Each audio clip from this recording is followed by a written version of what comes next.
They say some people are just born strong, but the truth is, no one is born with unshakable resilience.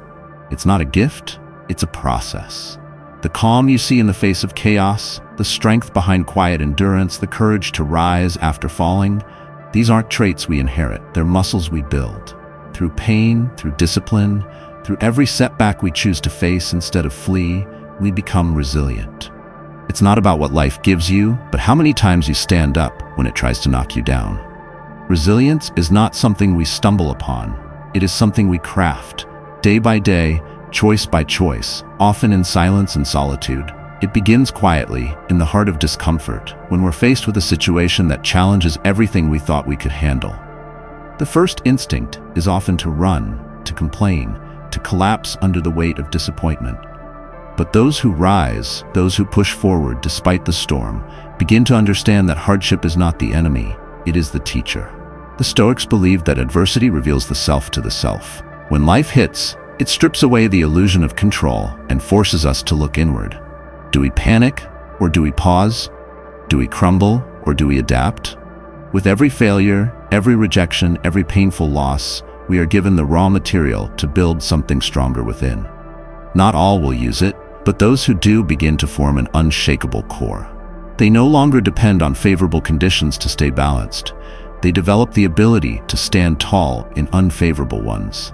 This is where real strength lives, not in muscle or charm or talent, but in the decision to keep moving forward, to learn instead of complain, and to rebuild, even when the world tells you it's easier to give up. Resilience, in its truest form, is not something that announces itself with noise or grandeur. It grows in silence, in the quiet corners of our lives where no one is watching, where there are no rewards, no applause, no recognition. It begins when we are confronted with something that shakes us to the core, a failure we didn't expect, a loss we weren't prepared for, a betrayal that cuts deep. In these moments, we are exposed.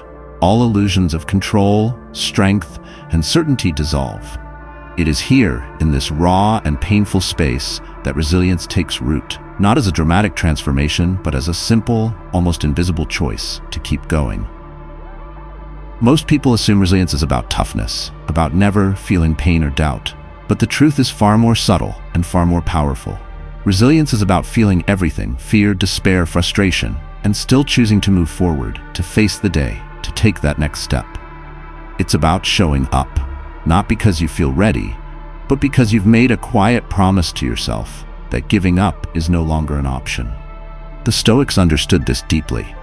They knew that life would not always be fair or kind, but they also believed that what lies within us is far stronger than what lies ahead. Epictetus, born a slave, physically crippled and yet intellectually free, taught that it is not the events themselves that disturb us, but our judgments about them. This simple truth changes everything. Resilience doesn't come from a single victory. It is the result of countless invisible wins.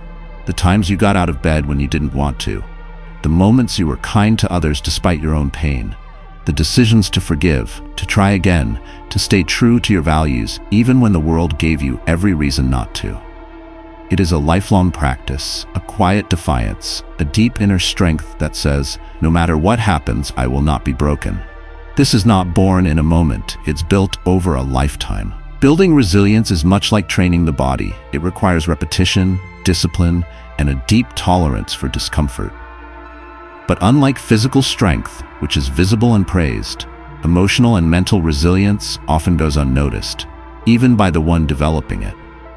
It grows quietly, in the moments where you feel completely alone with your struggles, when you're tempted to quit, when there's no reward in sight and no end to the pain. These are the hidden gems of the soul, where true strength is shaped, not in victory, but in persistence.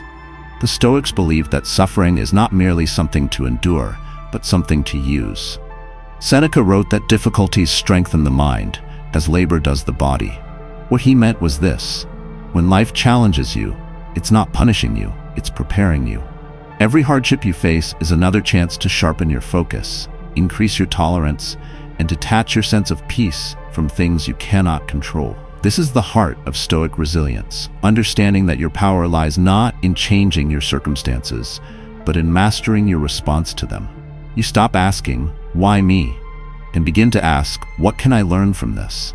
With each repetition of this mindset, your ability to endure expands. You begin to see obstacles not as threats, but as necessary pressure to bring forth your better self. You stop craving ease because you've seen what challenge can build within you. And slowly, you develop a kind of quiet confidence. Not because you believe nothing bad will ever happen again, but because you know that no matter what does, you'll be ready. This is not a feeling, it's a practice. Not a destination, but a lifelong approach to existence. Each time you rise after falling, each time you refuse to surrender to bitterness, each time you act with courage in the face of fear, you are building something permanent inside yourself. The unshakable foundation of a resilient life. Resilience, once cultivated, begins to shift the way you see the world. Challenges that once overwhelmed you now become opportunities to test your strength. Criticism that once stung deeply becomes a tool for self-reflection and growth. Delays, disappointments, and detours no longer paralyze you. Instead, they teach you patience, adaptability, and faith in your own journey. The Stoics believe that our true freedom lies not in changing the world around us, but in changing how we relate to it. When you build resilience, you begin to embody this belief. You stop depending on ideal conditions to find peace. You stop waiting for people to treat you a certain way in order to feel whole. You stop needing life to go according to plan to feel confident about your path. Instead, you ground yourself in something deeper, in your ability to endure, to adapt, and to rise. This shift is transformative. Life still brings pain, but that pain no longer controls you. You feel it, yes, but you don't become it. You experience setbacks, but you don't internalize them as personal failures. You encounter resistance, but it fuels you instead of stopping you. This is the quiet power of the resilient mind. It is no longer fragile or reactive, but steady, prepared, and deeply rooted. And over time, something incredible begins to happen. The world doesn't get easier, but you get stronger. You start trusting your ability to handle anything, not because you're fearless, but because you've walked through fear before and survived. You become a person who can hold steady in chaos, who others look to when things fall apart, not because you have all the answers, but because you've built something within that cannot be shaken. This is resilience, not as a trait you were born with, but as a living force you've earned through hardship, reflection, and the unwavering decision to never let life's trials define your limits. Resilience, once fully integrated into your character, becomes more than just endurance.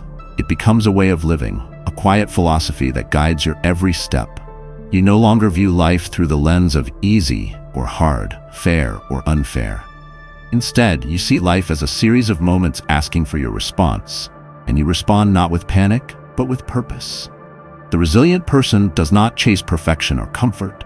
They pursue growth, understanding that every challenge contains within it the potential for transformation.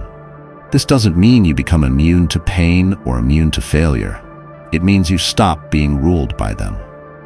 You develop the kind of inner stillness that the Stoics spoke of, an unshakable center from which you operate. No matter the chaos around you, life may still throw storms your way, but you've already been through the worst, and you've come out wiser, stronger, more aware of your own depth. And perhaps most importantly, you begin to realize that your story, your entire journey, full of setbacks and scars, is not something to hide, but something to honor. Every time you were knocked down and got back up, you were building something greater than success. You were building character.